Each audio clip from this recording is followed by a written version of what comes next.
Hello guys, আজকে রান্না করবো মুরগি। কারণ কড়াইতে তেল, পেঁয়াজ, মরিচ দিয়ে নাড়াচাড়া করছি। এরপর দিব গরম মশলা, এরপর একটু নাড়াচাড়া করে নেব।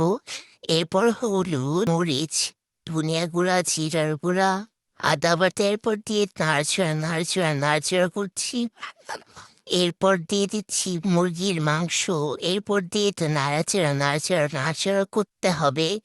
এরপর দিলাম আলু, আর সাথে একটু রসুন দিলাম ফ্লেভারের জন্য। এরপর আস্তে আস্তে পানি অ্যাড করে দিচ্ছি।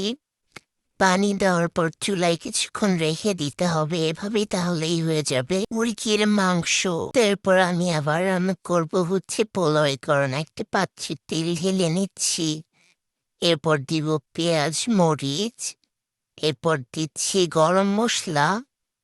এই দেখো গাইস, বেশ পুড়ে গেছে একদম। তো এরপর আমি একটু আদা বাটা দিয়ে পানি দিচ্ছি। এরপর নাড়াচাড়া করছি, অনেক ধোয়া আসতেছে ভাই। এরপর নাড়াচাড়া করার পরে দিয়ে দিচ্ছি আমি চাল। তো এখন আমি এটা ভেজে নিচ্ছি। চালটা আমার প্রায় ভাজা হয়ে গিয়েছে। এখন পানি দিয়ে ঢেকে দিব। এই দেখো আমার ফাইনাল রেজাল্ট। তো কেউ নজর দিও না, আর লাইক কমেন্ট করো, অনেক কষ্ট করে ভিডিও করেছি।